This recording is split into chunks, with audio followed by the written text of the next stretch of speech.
जय कुंज बिहारी जय गोपी जन वल्लभा गिरवरधारी जय गोपी जन वल्लभा Girvardhari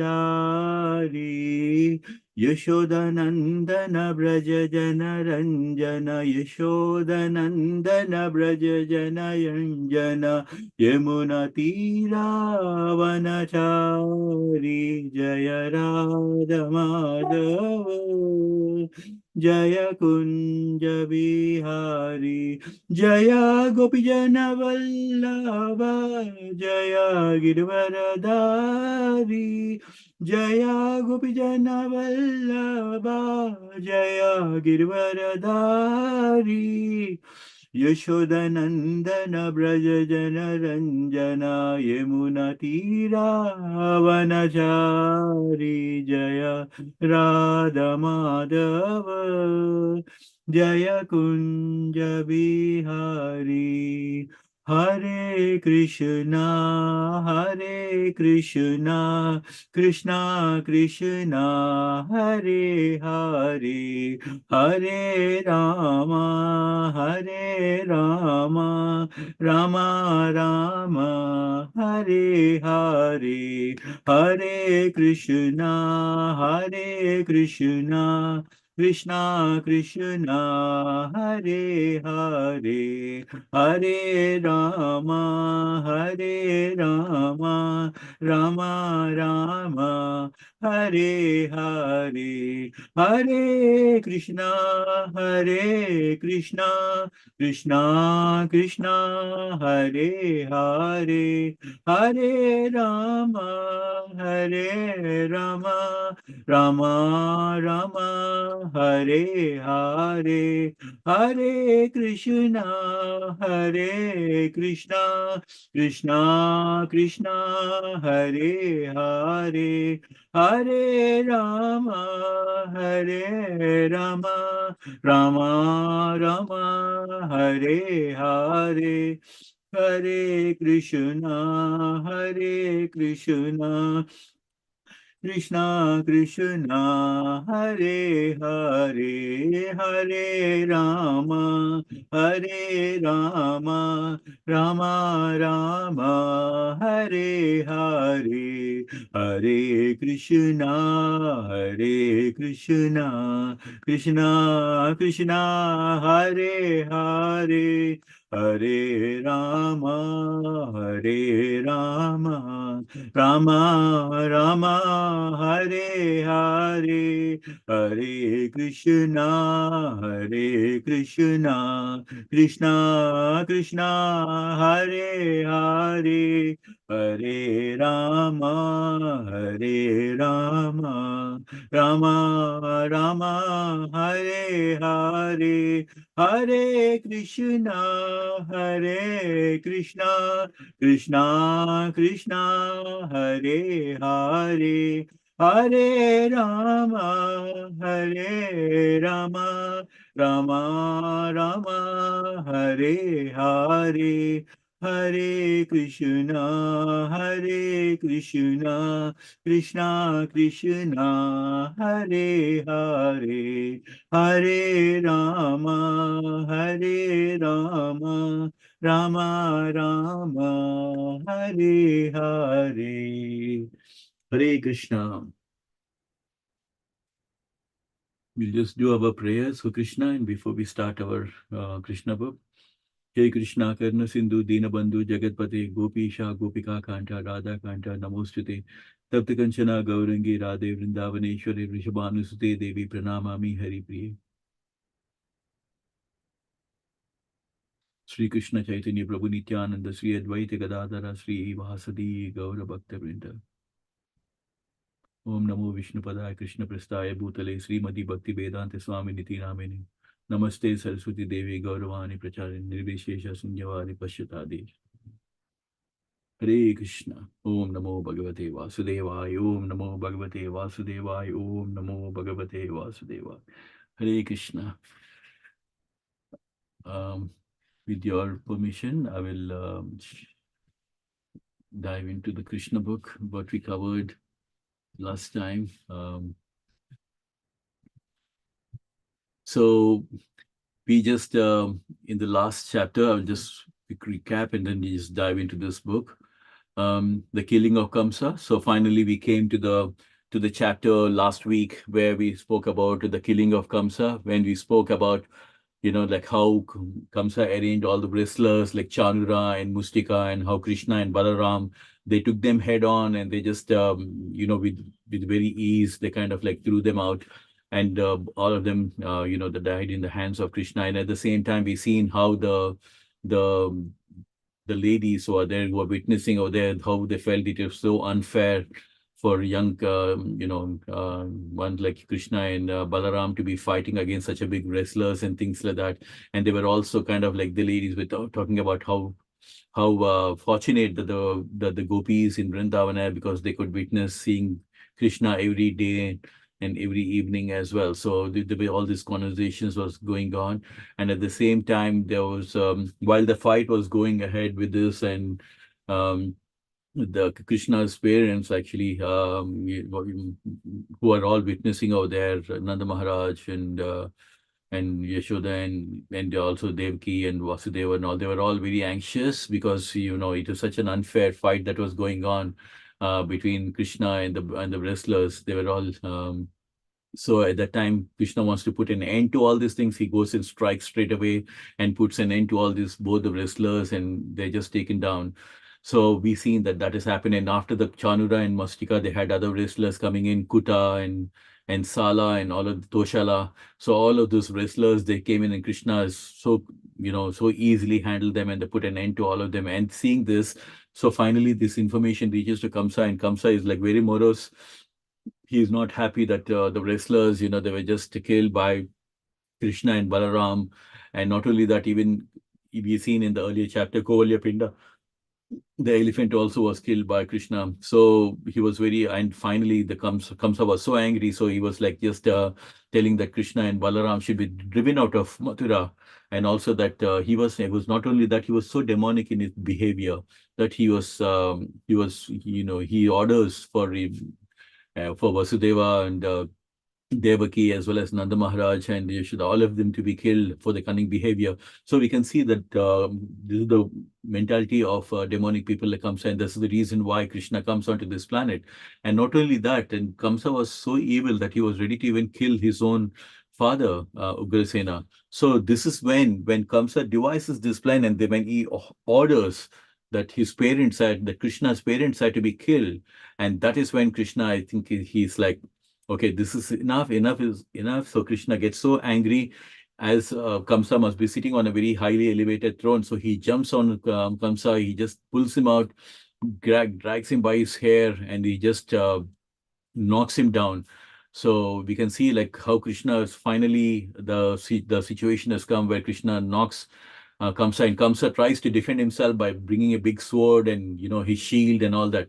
But nothing was a match for Krishna, because Krishna immediately, he just takes him so easily, gets him on his straddles on him a chest, gives him one strike, and finally we find that Kamsa is lost his life. And not only that, and just to prove that his Kamsa was dead, he just drags him like how an elephant drags an elephant, lion drags an elephant. And not only that, having heard about Kamsa's death, all his 8 brothers, they just come to kill Krishna.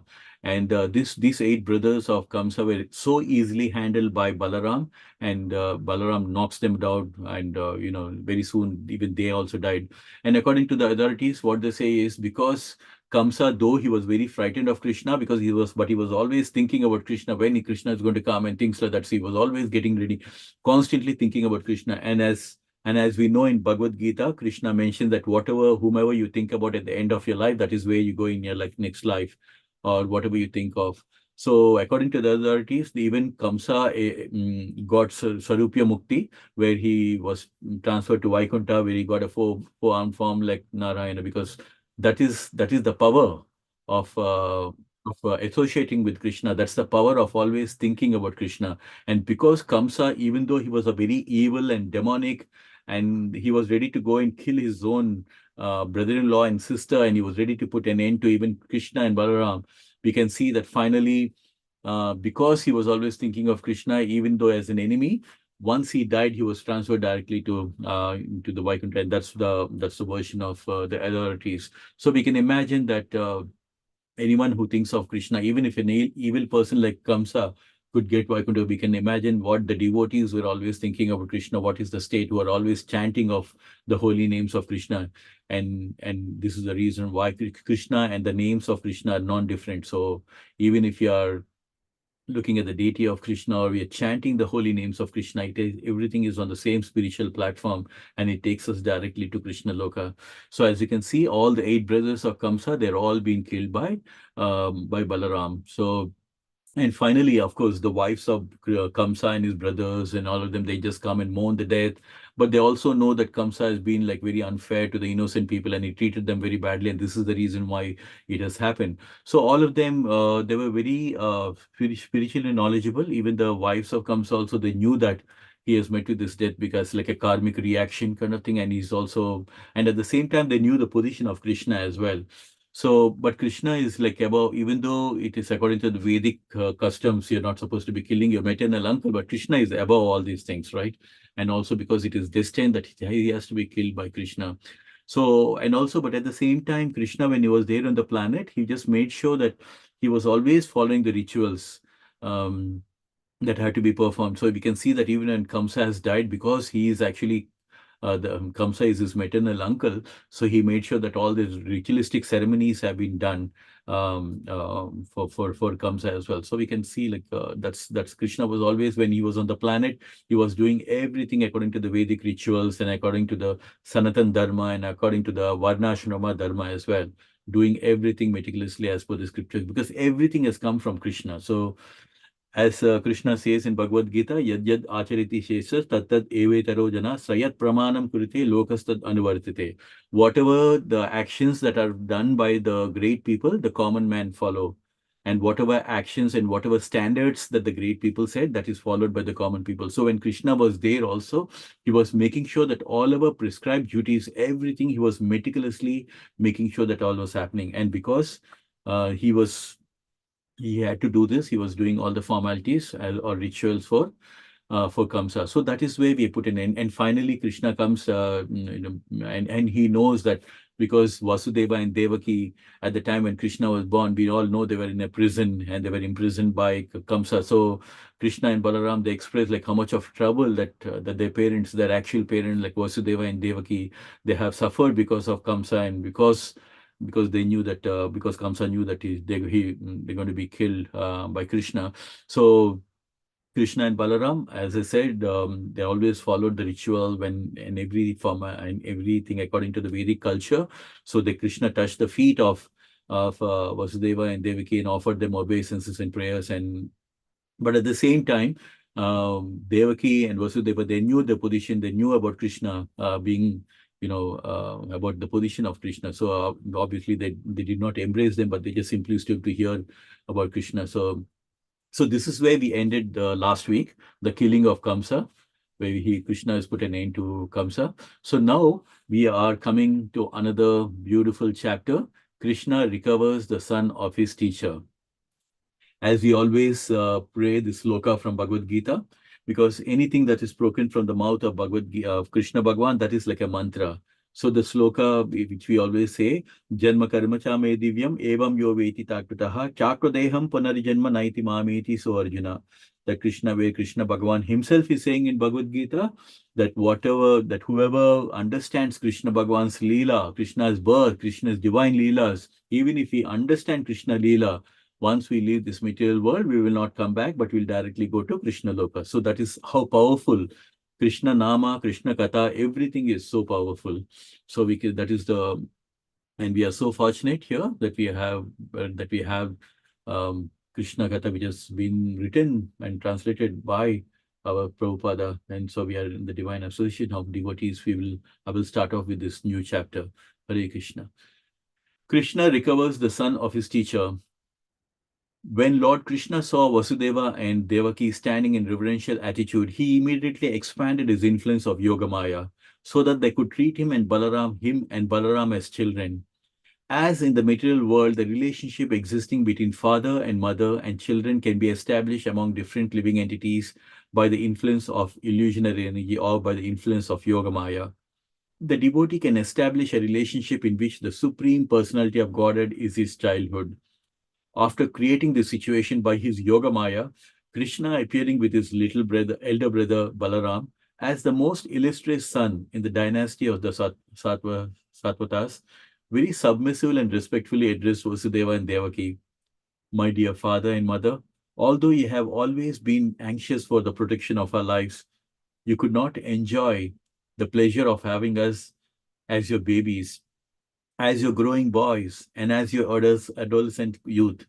Krishna indirectly praised the fatherhood of Nanda Maharaj and motherhood of Yashoda as the most glorious, because although he and Balaram were not their born sons, Nanda and Yashoda actually enjoyed the childhood pastimes.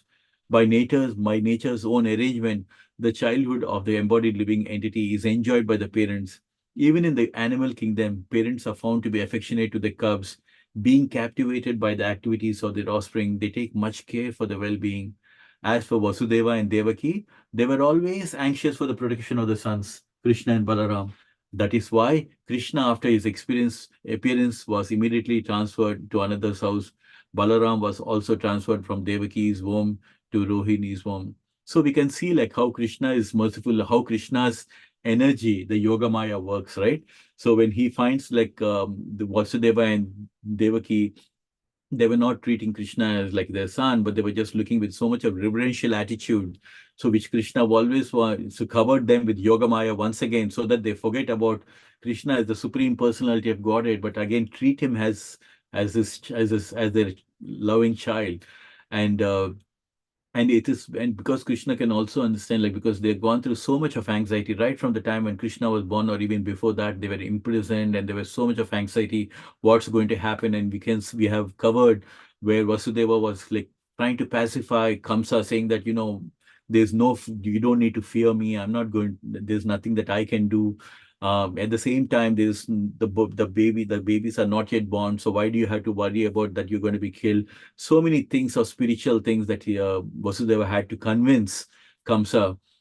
So they went through a lot of grief, and at the same time, even his sister tried. Devaki tried to tell him in so many ways. So right from the beginning, they were always in anxiety what's going to happen to Krishna. But at the same time, Krishna, because of this anxiety that they're going through, has, as we all know, asked Vasudeva to just transfer him to Nanda Bhavan. So actually, so Nanda Bhavan and Nanda Maharaj and Yashoda had much more beautiful time with Krishna, because they were really enjoying, just like how every parents enjoy the children when they're, when they're just creeping, and when they're crawling, and when they're just slowly trying to walk and falling down. These are beautiful moments that every parents, I'm sure many of you can relate to. So all that lovely joy Nanda Maharaj and Yashoda had, but Devaki and Vasudeva they were on the other side, where they were just only having anxiety. So Krishna was mentioning to them that they, that they had to go through so much of pain, and because of the way they were put in prison by Kamsa, and they couldn't enjoy Krishna and Balaram being grown up. And as we all know, Balaram also was transferred from Devaki's womb to Rohini's womb as well. Vasudeva and Devaki were full of anxieties for Krishna and Balaram's protection, but they could not enjoy the childhood pastimes. Krishna said, "Unfortunately, being ordered by our fate, we could not be raised by our own parents to enjoy childhood pleasures at home. My dear father and mother, a man cannot repay his debt to his parents, from whom he gets this body, who can bestow upon him all the benefits of material existence. According to the Vedic injunction, this human form of life enables one to perform all kind of religious activities, fulfill all kind of desires, and acquire all kind of wealth. And only in this human form is there every possibility that can get liberation from all material existence. This body is produced by the combined effort of father and mother. Every human being should be obliged to his parents and understand that they cannot repay his debt to them. If after growing up, a son does not try to satisfy his parents by his action or by endowment or riches, he is surely punished by after death by the superintendent of death and made to eat his own flesh. If a person is able to care for or give protection to the old parents, like chaste wife, children, the spiritual master, brahmanas, and other dependent, but does not do so, he is considered already dead, although he is supposedly breathing. My dear father and mother, you have always been anxious for our protection, but unfortunately, we could not render any service to you. Until now, we have simply wasted our time due to reasons beyond our control. We could not serve you, mother and father. Please excuse us of our sinfulness. So this is such a beautiful emotional thing to see that the supreme personality of Godhead, the supreme Bhagwan Sri Krishna, how he's kind of like reciprocating and how he's kind of like showing his kind of feelings or emotions towards his parents, because they have gone through so much of anxiety. And this is the thing, right? In India, I'm sure many of you would be relating to, because in India, the bonding that children have with the parents, and I'm not aware of like how the bonding goes in many other places. I'm sure they are having their own thing, but I'm just talking about where I was born and where we all grew up. And there's such a loving relationship where parents do so much for the children, to the point that they get them even not only when they were small children going to school, but they also get them educated in their colleges. They get them, they send them to university. They do beg, borrow, steal, do everything, but make sure that the children are having the best of the best education. They not only do the education, but they also go there and get make all their savings all their life, throughout the life, just to get the children married as well. For that wonderful day of marriage, they keep so much of savings all their life. And this bonding continues where the grandparents, when they become grandparents, they take care of the grandchildren. And at the same time, they enjoy with the grandchildren as well. And as they get old, the children take care of the grandparents. That is the only insurance that you have, where grandparents, where parents, when they grow old, they look up to the children to take care of them financially, emotionally, and things like that. So this is a beautiful bonding relationship that's there in the human form. And so here, and it is very wonderful to know where Krishna is here in this paragraph. We get to know that people who are kind of like neglecting this duty of taking care of their parents, they are going to be punished after death by the superintendent of death and made to eat their own flesh. Can you imagine how what kind of a situation it is? If a person is able to give, is in a position, sometimes we could be in a situation where we are going through a hard time. Maybe we may not be able to give the best to the parents. But if you're able to take care of your parents, if you're having financially enough to take care of parents and your children and spiritual master, but still not doing anything, such kind of a person, that life is considered as already dead. So you can imagine, like, these are the things, right? Living the Vedic culture is, this is what it is, like taking care of aging parents and parents enjoying the children growing up and things like that. So here Vasudeva is Krishna and was feeling very bad where he's expressing his feelings for Vasudeva and Devaki, that they had to go through so much of anxiety. And Krishna and Balaram, they could not serve them because they were already transferred to Nanda Maharaj and they were serving another set of the parents, and because of that, they were not able to do any service for Vasudeva and Devaki. So they were very feeling bad that they have wasted all the time and they could not serve him. So, and they're asking for to excuse for the sinfulness also. So this is the thing, right? Yad yad achariti shesha tat tad evo tarojana. So Krishna is laying the foundation through the Krishna Katha. We can pick up so many pearls, so many oysters, so many beautiful things, messages that Krishna is trying to convey through the Krishna Katha, that we should always follow the Vedic culture. We should always follow from the Krishna Katha, pick up the words of wisdom and how to lead our life. Because ultimately, this is what we are almost making we are almost like doing things which can plan, which are going to finally result in our next life as well. So whatever we do in this life will culminate into what kind of a body that we're going to get and what kind of a life that we're going to have. So it's very important for us to get this knowledge and be able to follow in the as per the guidance given in the Krishna Katha.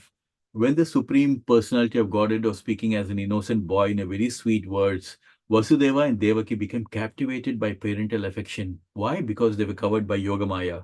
So now they are, you can see, they're captivated by parental affection and embrace Krishna with great pleasure. They were amazed and could not speak or answer the words of Krishna, but simply embraced Krishna and Balaram with great affection and remained silent, shedding incessant tears. Now, as we know, like Vasudeva and Devaki, they were not only just fortunate to have they were fortunate enough to have Krishna as their son because of so many austerities that they'd done for hundreds of years in the previous life. So they were just enjoying the fruits of all the austerity that they'd done in the previous life.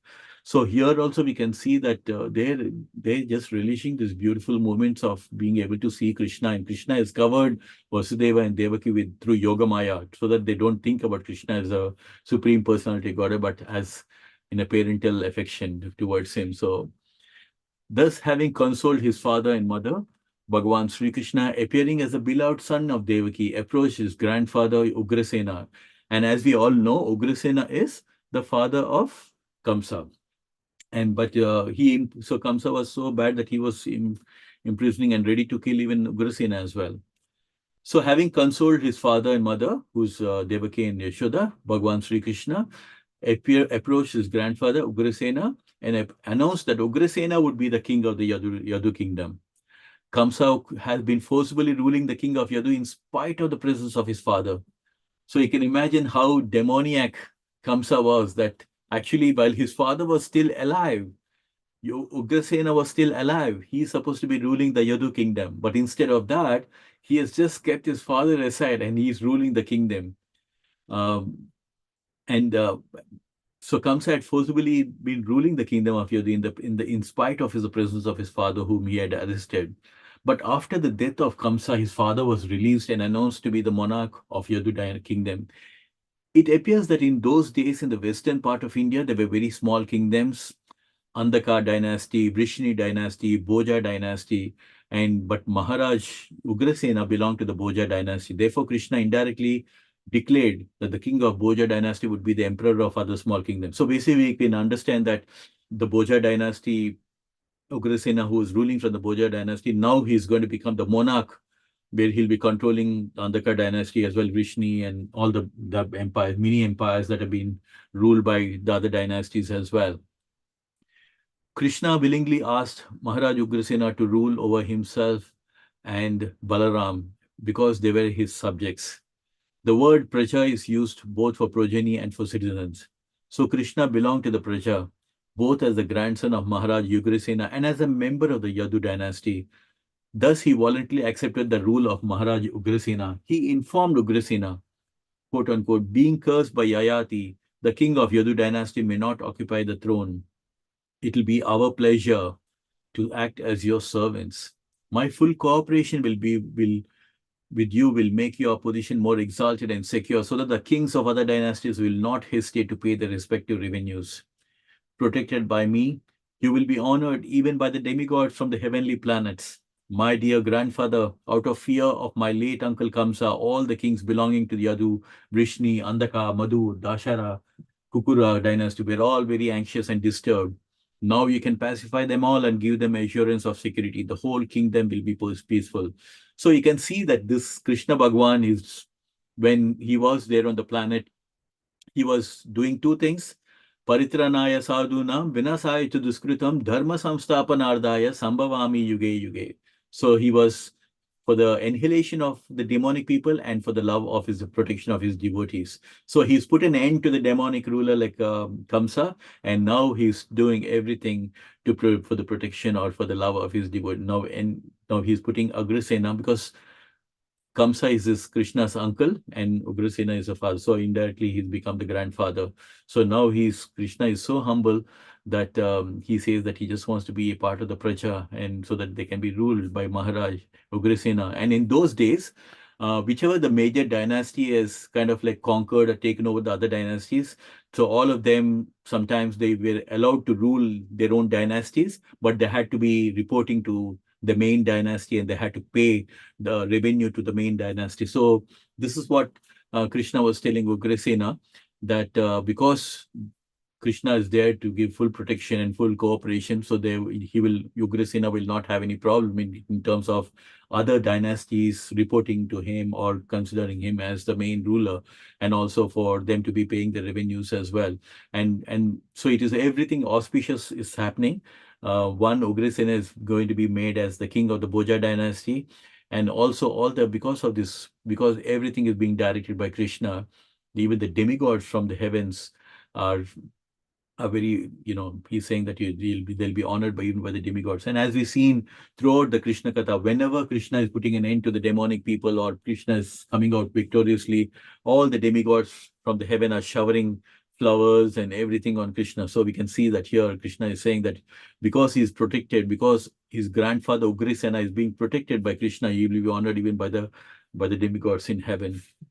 And so in this way, Krishna is assuring that he can take, start ruling the Bhoja dynasty, and the whole kingdom will be peaceful, because we know that at one point of time, when Kamsa was like so demoniac that many of the people on some of these dynasties, they just literally ran away from that place and they just gone off to distant places.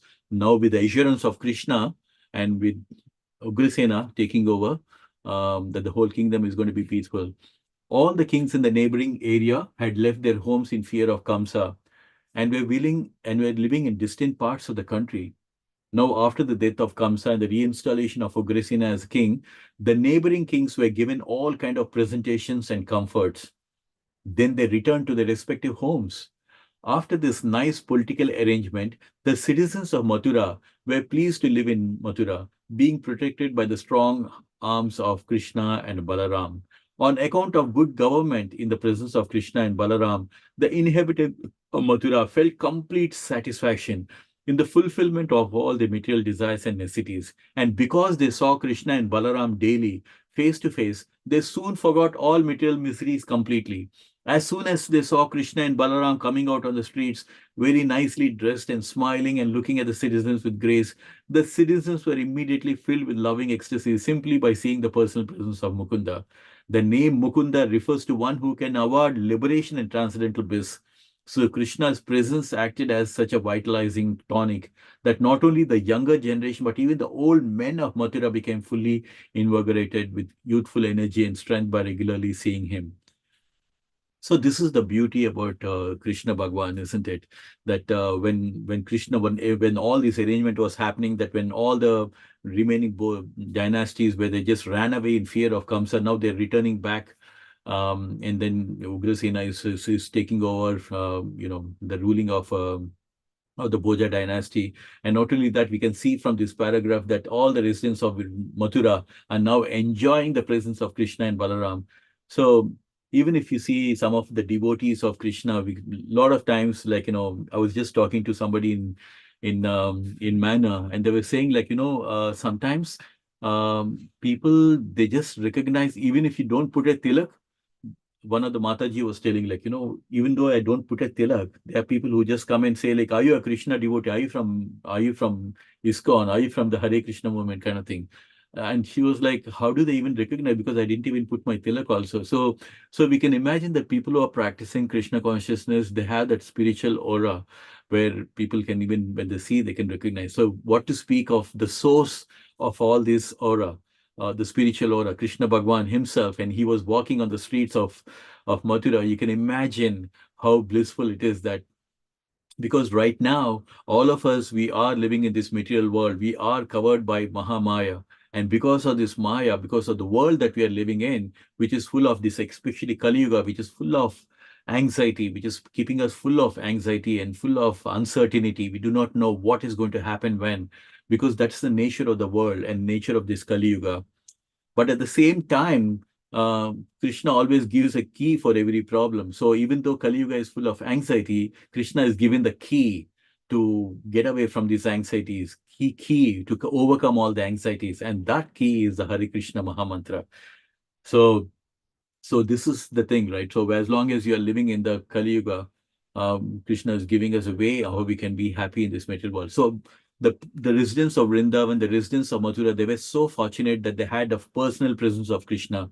But as Prabhupada mentions, as we all know from Krishna, from the teachings of Prabhupada, that Krishna and Krishna Nama are non-different. So we should always keep in mind, just like how the residents of Mathura felt so much of bliss on seeing Krishna, we should also practice Krishna consciousness, practice chanting to the level that when we start chanting the holy names of Krishna, we bring to our mind, bring to our heart the beautiful loving face of Krishna and just be absorbed in that. And as the residents of Mathura have been so happily smiling because they've forgotten all their anxieties. And this is the mantra that we have, that we chant the holy names of Krishna, and in the loving, blissful, transcendental meditation of Krishna, we forget about all the problems in this material world.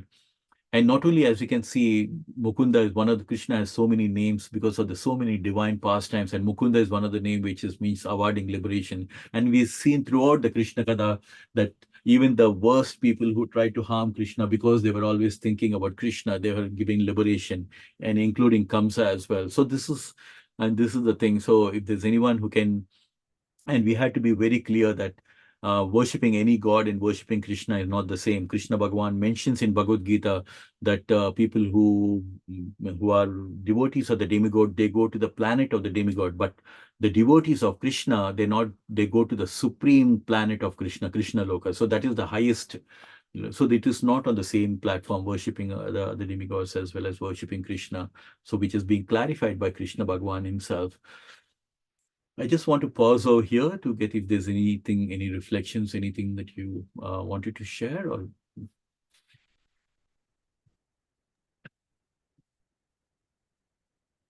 anyone has any point, or Hare Krishna. Yeah, very nice narration as usual.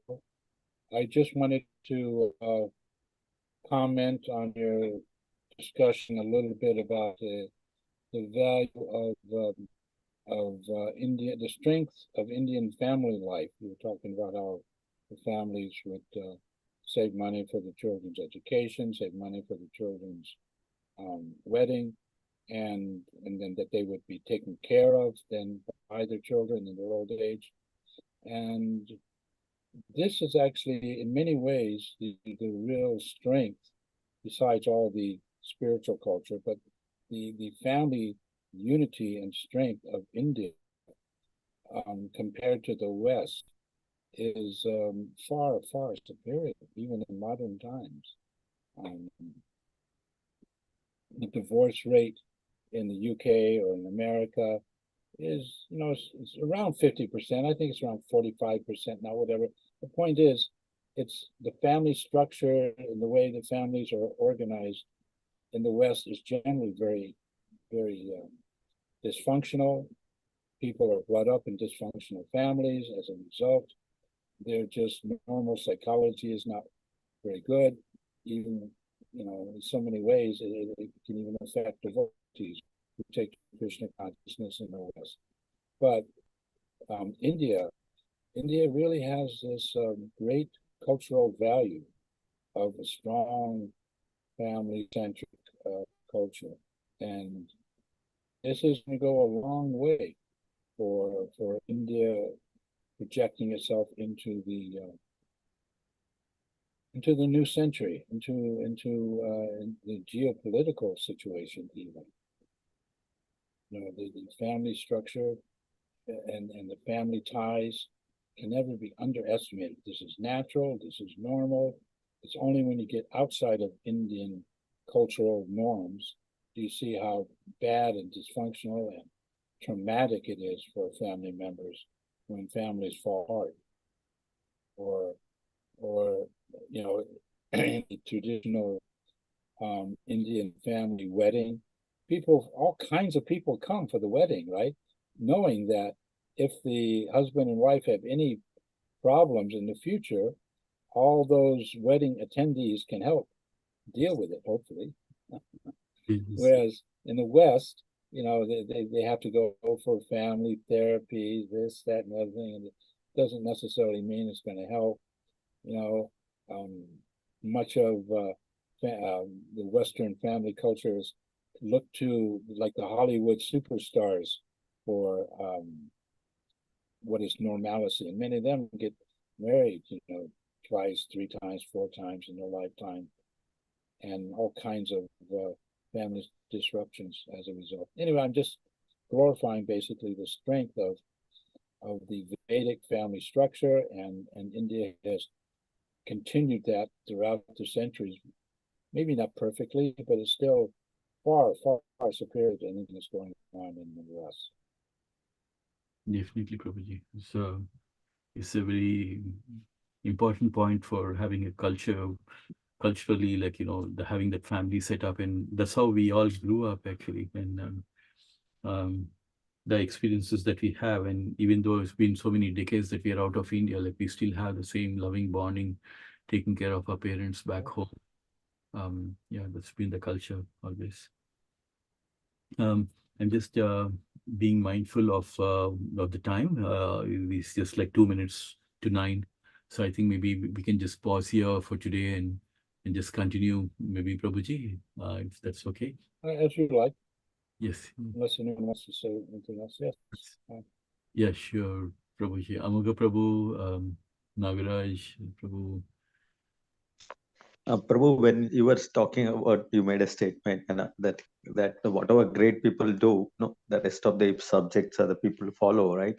Yes. So Krishna and Rama's avatar, no, in order to show to the world that they should respect their parents, so he, in order is to keep up his father's word given to his mother, no, Kaikeyi, he goes to Vanvas. The previous day he was supposed to be king of the Ayodhya. Next day morning, he was just told, he was ready to go to forest. So he lived by example, like how they should take care of their parents' words or Yes. valuing them. Yeah.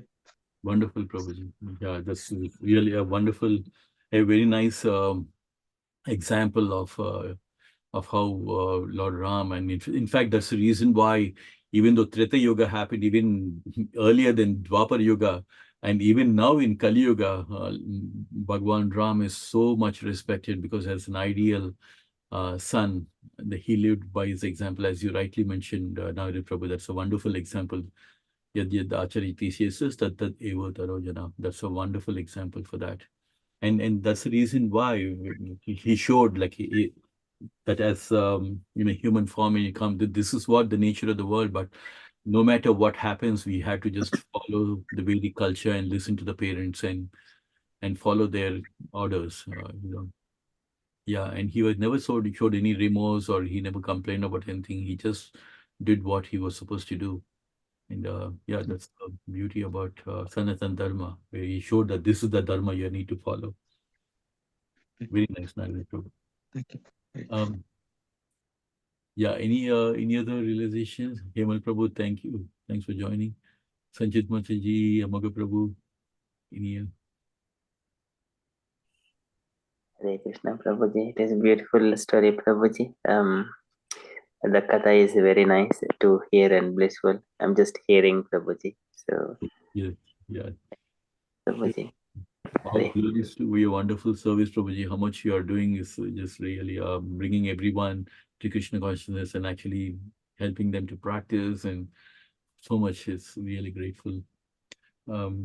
Yeah, definitely, Prabhuji. It's always pure nectar to be, especially very, very more relishing when we are in the association of devotees. So I feel very blessed that we are able to read this Krishna Katha together, and we are in the 45th chapter. So I feel so grateful that we covered so much since we started.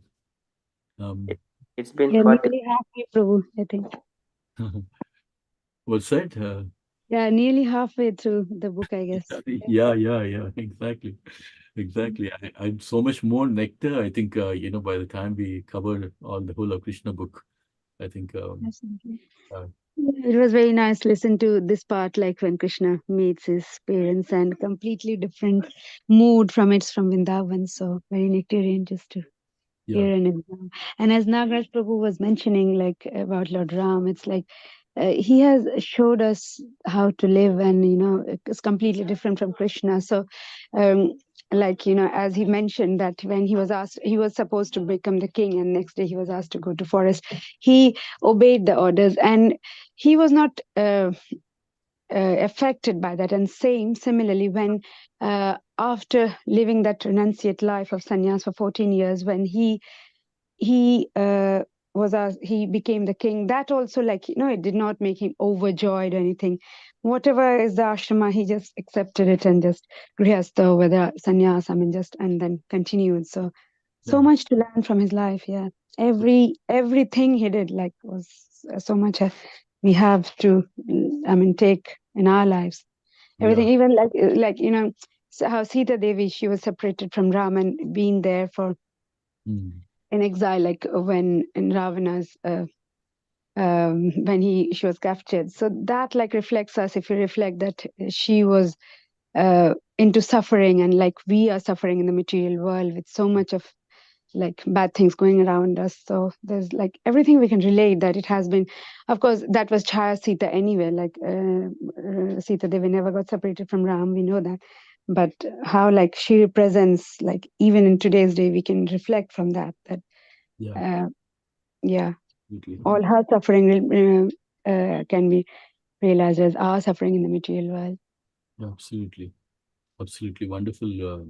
That's a very, very important, and this is the time when, with all the Ayurveda happening, for us to reflect back and just think about those beautiful things. And it's so important. Some people, they think like, oh, what do we get by listening to Krishna Katha? What do you get by?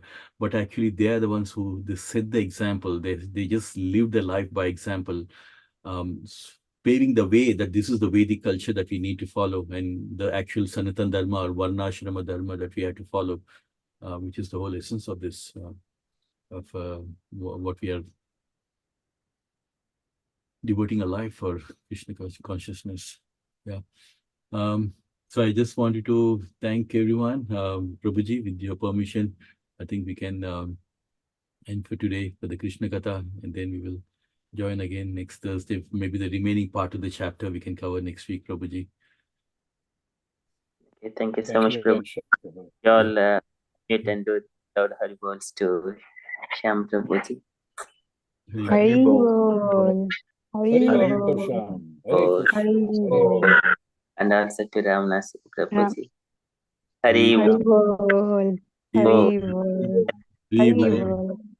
Thank you so much, Prabhuji, for giving us your association. We feel very, very blessed. We couldn't ask for more.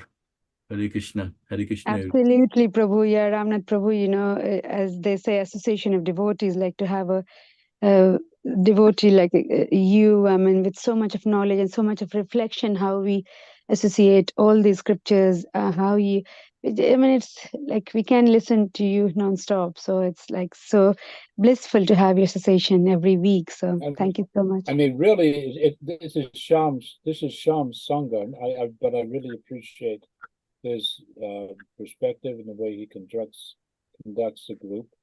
So yeah, I really enjoy it myself. That's all. I don't contribute that much.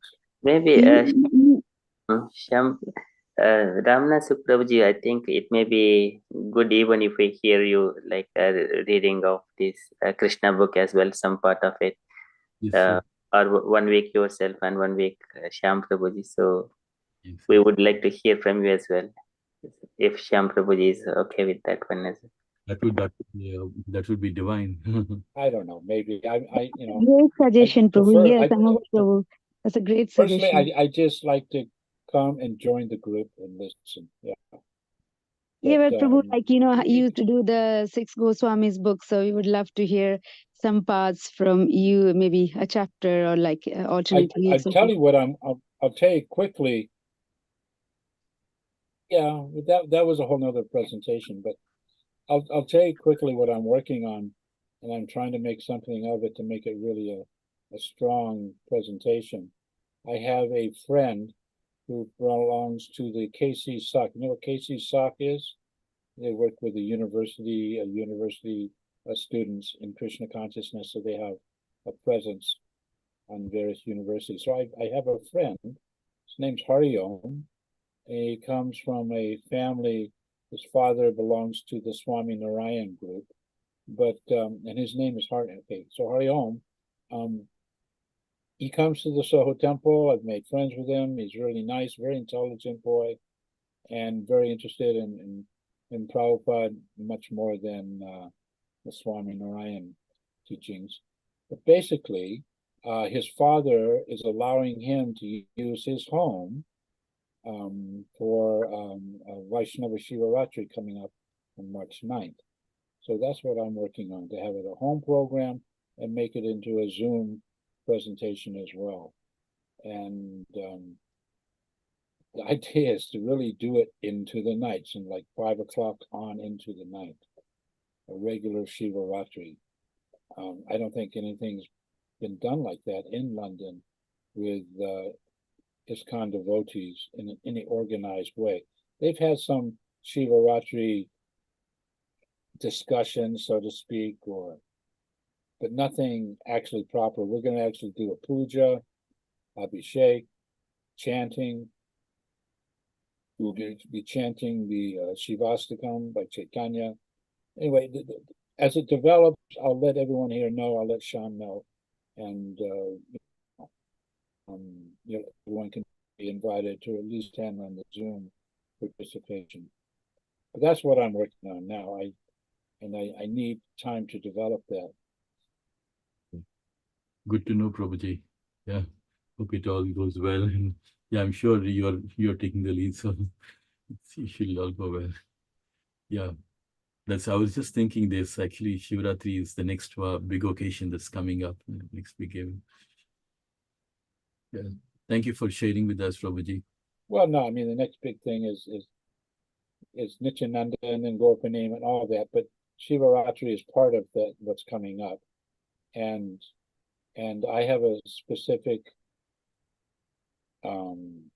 emphasis that I like to stress that has not really been allowed to been stressed in terms of how devotees celebrate Shivaratri within the institution. So of ISKCON. But anyway, it's we'll see how it goes. I'm not even too sure how much the Soho Temple will support it, and allow me to utilize, their marketing tools to market it as well. But their home would only allow like 20 people to attend.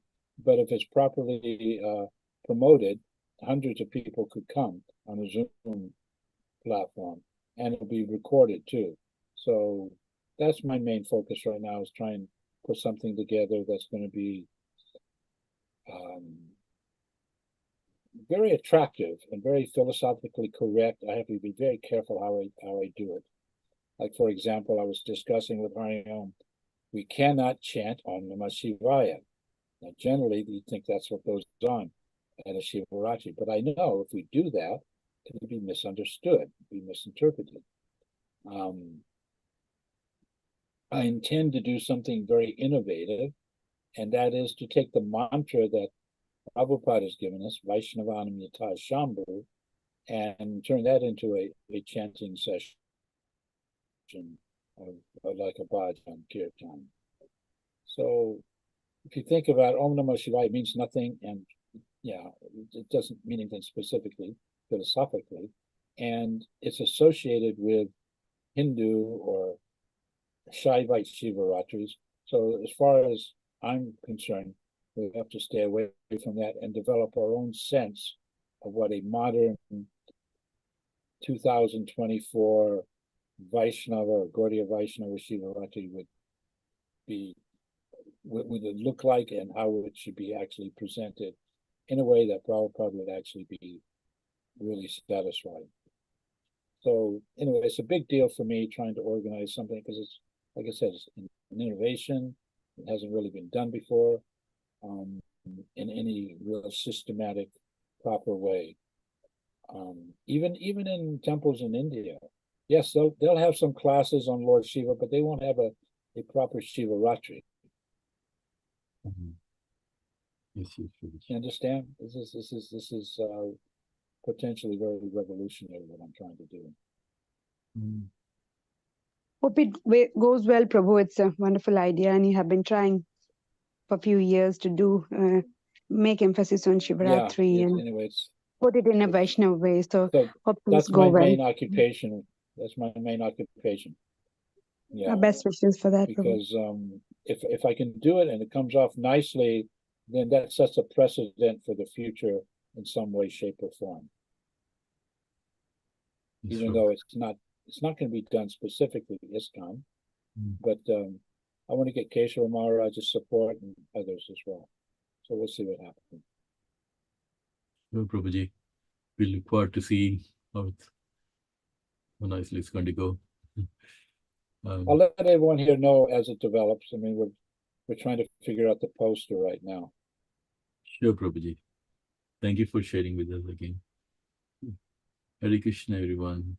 Vanchakalpatarubhyasya kripa sindhu. Anyway, thank you. Hare Krishna. Vanchakapati Vishya Hare Krishna. Hare Krishna. Hare Jai Prabhupada.